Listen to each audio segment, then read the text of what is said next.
Hi everyone. सो अभी हम एक क्वेश्चन करेंगे जो पहले आईसीए ने गलत कर रखा था एंड फिर बाद में उन्होंने ठीक किया। तो आपको एग्जाम में इस प्रकार के जो भी क्वेश्चन आएंगे, आपने शायद पहले कुछ गलत पढ़ रखा होगा, तो आपको कैसे करेक्ट वे में करना है ताकि आपको एग्जाम में पूरा मार्क्स मिले, वो हम इस क्वेश्चन में डिस्कस कर लेंगे अच्छे से। और मैं बता दूंगा कि कहाँ गलती हुई थी। पहले एक्चुअली क्या हुआ था, ऐसा क्वेश्चन पहले भी था और पहले भी फ्रिक्वेंटली एग्जाम में पूछा गया था। बट पहले जो एग्जाम में पूछा गया था वहां पर क्वेश्चन जो था उसका सॉल्यूशन आईसीए ने गलत कर रखा था और एग्जाम में भी उसका गलत सॉल्यूशन ही करके आना होता था। इवन मैंने अपने क्वेश्चन बैंक में भी लिख दिया था रॉन्ग सॉल्यूशन रट्टाफाई करो। बट फिर बाद में आईसीए ने एमटीपी में उसे ठीक कर दिया था और वो परफेक्ट कर चुका है। अब वैसे ही आपको एग्जाम में करना है।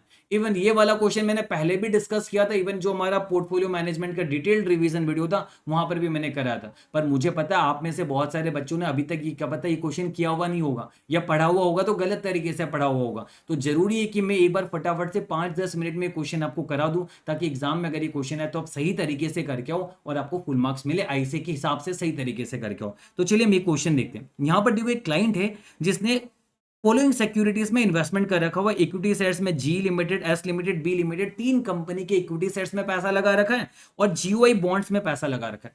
पहले क्या कर रही थी आईसीआई, ये जो इसका पोर्टफोलियो रिटर्न है ना, उस पोर्टफोलियो रिटर्न को मार्केट रिटर्न मान रही थी, जो कि पॉसिबल ही नहीं है। यार किसी क्लाइंट का पोर्टफोलियो को थोड़े ना मार्केट रिटर्न समझ लेंगे, तो वो तो सरासर गलत था। और पहले ऐसा कराया जाता था जो कि टोटली गलत था, क्योंकि किसी मेरा एक पोर्टफोलियो बनाऊंगा 3-4 स्टॉक का, वो थोड़े ना मार्केट रिटर्न हो जाएगा। तो वो गलत पहले पढ़ाया जाता था। बट अब सही है। अब आपको क्या करना मैं आपको बता देता हूं। देखो जैसे यहां पर जीओआई बॉन्ड्स दिया हुआ है।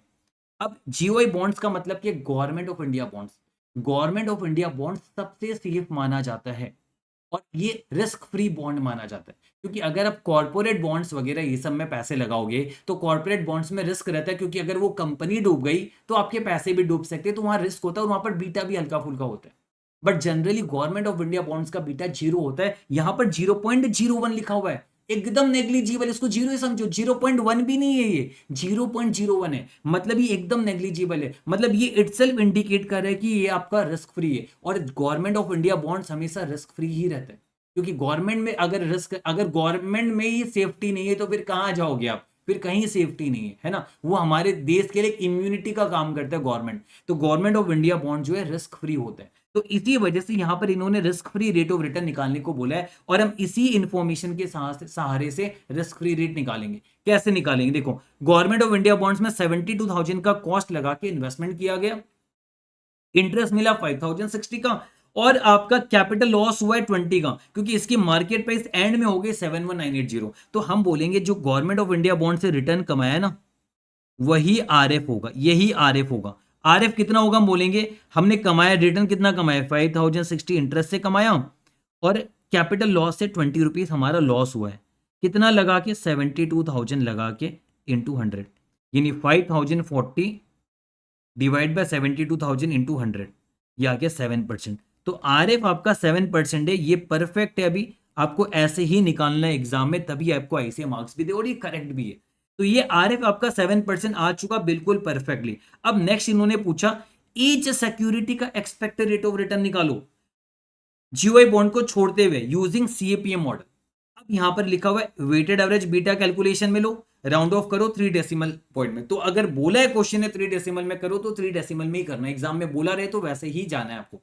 तो अब यहां पर आप देखिए, यहां पर हम क्या करेंगे पता है, इसका पूरा पोर्टफोलियो रिटर्न निकालेंगे। तो जो पोर्टफोलियो रिटर्न होगा उसी को हम एवरेज रिटर्न ऑफ पोर्टफोलियो बोलो, या फिर एक्स बार बोलो, या फिर ई आर बोलो, ये एक्सपेक्टेड रिटर्न ऑफ पोर्टफोलियो आ जाएगा। तो आप मुझे बताओ एवरेज रिटर्न ऑफ पोर्टफोलियो क्या होगा, पोर्टफोलियो का पूछ रहा हूं मैं, क्या होगा। इसका पूरा पोर्टफोलियो में इसने 1,50,000 पैसा लगाया, इंटरेस्ट डिविडेंड से इतना कमाया, और कैपिटल गेन कितना हुआ एंड में 153,980 हो गया, यानी 1,50,000 लगाया वो बन गया 153,980। तो इसने इंटरेस्ट और डिविडेंड से कमाया 8,910, और इसने कैपिटल गेन से कमाया 3,980। कितना लगा कि 1,50,000 लगा के इंटू 100, ये इसका एवरेज रिटर्न ऑफ पोर्टफोलियो हो गया 8,910 प्लस 3,980 डिवाइड बाई 1,50,000 इंटू 100, यानी 1,500 सीधा कर दूं तो 8.593% आया। ये इसका एवरेज रिटर्न ऑफ पोर्टफोलियो है। इसको आप एक्स बार बोलो या फिर एक्सपेक्टेड रिटर्न बोलो, ये एक्सपेक्टेड रिटर्न हो गया हमारा।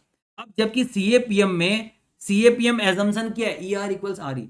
सीएपीएम में आर ई को ई आर मानता है और ये हमारा एवरेज रिटर्न को ही हम एक्सपेक्टेड रिटर्न ऑफ पोर्टफोलियो मान रहे हैं। तो हमारा अब हम क्या ऐसे बोल सकते हैं, हमें पता है E R equal R F plus R M minus R F into beta.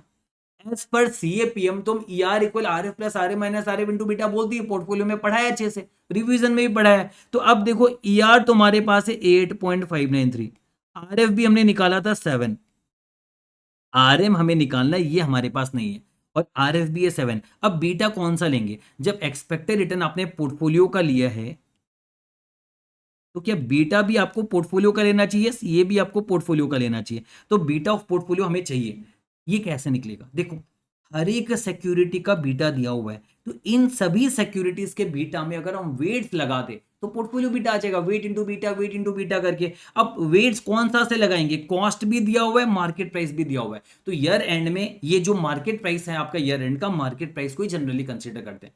हाँ, अगर देखा जाए तो करंट ईयर का हम बोल सकते थे कि कॉस्ट ही मार्केट प्राइस है, क्योंकि जो मार्केट प्राइस होगा उसी में तो हम खरीदेंगे, बट आईसीए ने मार्केट प्राइस एंड वाले से किया है और मार्केट प्राइस को ही कंसीडर किया जाता है। तो यहां पर कॉस्ट और मार्केट प्राइस जब लिखा हुआ है, मार्केट प्राइस से ही जाना, आईसीए के हिसाब से आप इसी मार्केट प्राइस से वेट निकालोगे। तो अब देखो टोटल आपका इन्वेस्टमेंट है 153980। तो क्या मैं ये बोल सकता हूं, हमने पहला सिक्योरिटी में 19,600 पैसा लगाया आउट ऑफ 153980, ये वेट्स हो गया।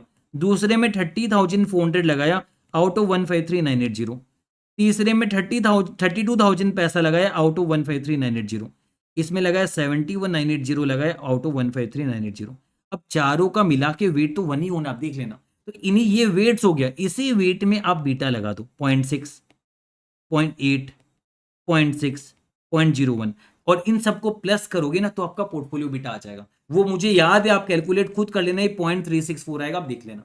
तो weight into beta, weight into beta करोगे पोर्टफोलियो बीटा आ जाएगा। देखो मैंने यहाँ पर जब क्लास में कराया था तो मैंने सॉल्यूशन लिखा हुआ है, देखो weight into beta, weight into beta, weight into beta, weight into beta, क्या पोर्टफोलियो बीटा है। और ध्यान रहे, जब आप वेट इंटू बीटा करके पोर्टफोलियो बीटा निकालोगे तो जीओआई बॉन्ड्स का भी लोगे, सारा लोगे आप। तो यहां पर पोर्टफोलियो बीटा 0.364 हमारा आ चुका। अब मैं यहां पर बीटा की वैल्यू बैठा दे रहा हूं, तो एकदम सिंपल है। देखो आरएफ मैंने जीओआई बॉन्ड से निकाला था, एक्सपेक्टेड रिटर्न ऑफ पोर्टफोलियो, पूरा एवरेज रिटर्न ऑफ पोर्टफोलियो से एक्सपेक्टेड रिटर्न ऑफ पोर्टफोलियो निकल गया, वेट इंटू बीटा करके मेरा पोर्टफोलियो बीटा गया। मार्केट वैल्यू से आप लेना, ये ध्यान रखना, मार्केट वैल्यू वाले से लोगे। अब आपका आरएम नहीं निकल जाएगा, अब हमारा आरएम निकल जाएगा 8.593 माइनस 7 कितना होता है 1.593 इक्वल 0.364 आरएम माइनस 7 इंटू 0.364 कितना होता है 2.548। तो देयरफॉर 0.364 आर एम इक्वल क्या होगा 1.593 प्लस 2.548।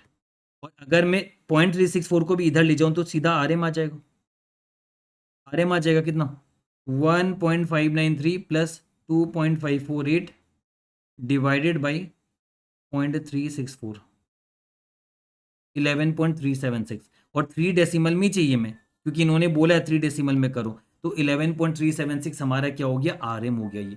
अब हमारा आरएम आ चुका है। अब हमें इन्होंने क्या पूछा, इन्होंने हमसे पूछा था ना ईच सिक्योरिटी का आपको बताना एक्सपेक्टेड रिटर्न सीएपीएम के हिसाब से। तो ईच सिक्योरिटी का हम निकालेंगे, ईच सिक्योरिटी मतलब 3 सिक्योरिटी जी एस बी, तो जी एस और बी, इन तीनों का हमें एक्सपेक्टेड रिटर्न निकालना है। अब हम आराम से निकालेंगे, हमारे पास आरएम भी आ गया ना, आरएफ भी था, आरएम भी आ गया। तो ई आर इक्वल क्या है सीएपीएम के हिसाब से R F plus R M minus R F into beta. R F है 7 plus R M minus R M कितना है 11.376, जस्ट हमने निकाला 11.376, 11.376 माइनस आर एफ हो गया इंटू बीटा का। तो बीटा इंडिविजुअल सिक्योरिटी का बीटा ले लो 0.6, 0.8, 0.6, 0.6, 0.8, 0.6, ऐसे करोगे आपका आंसर आ जाएगा। ये देखो यहाँ पर ये आंसर आ जाएंगे आपके। तो ये तो आप खुद कर लोगे आराम से। तो मैं अब आपको रिपीट करते रहा हूँ, ये क्वेश्चन एग्जाम में एकदम आराम से हो जाएगा आपका। जीओआई बॉन्ड्स का इन्फॉर्मेशन से अब रिटर्न निकालोगे, आरएफ निकल गया, फिर पूरा पोर्टफोलियो रिटर्न निकालना, वही एक्सपेक्टेड रिटर्न ऑफ पोर्टफोलियो होगा, और वेट इंटू बीटा करके पोर्टफोलियो बीटा निकल जाएगा। अब एक्सपेक्टेड रिटर्न ऑफ पोर्टफोलियो है बीटा, पोर्टफोलियो बीटा भी है और आरएफ भी है। तो अब आप expected return of portfolio equal RF plus RM minus RF into beta करोगे, आपका आरएम आ जाएगा, मार्केट रिटर्न आ जाएगा।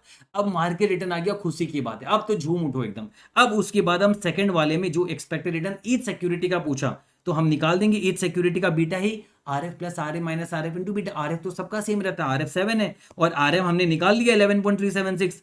बीटा बस सबका इंडिविजुअल बैठाएंगे तीनों का, हो गया। हाँ, जीओए बॉन्ड्स का करना भी नहीं क्योंकि इसमें तो डायरेक्टली 7% निकल चुका है, इसमें कुछ नहीं करना है। 3 सिक्योरिटी का बस हम ऐसे करके बताएंगे, हमारा हो चुका, बस आंसर खत्म। तो इतना ही, दो ही आंसर हमारा, एक तो RF आपका 7% ये आंसर रहेगा और एक आपका ईच सिक्योरिटी का जो एक्सपेक्टेड रिटर्न है ये आपका आंसर रहेगा। तो कितना जल्दी, कितना फटाफट 10 मिनट में मैंने आपको अच्छे से करा दिया। आप 1.5 की स्पीड में देखोगे 5 से 6 मिनट में आपका हो चुका होगा। चलो बाय बाय।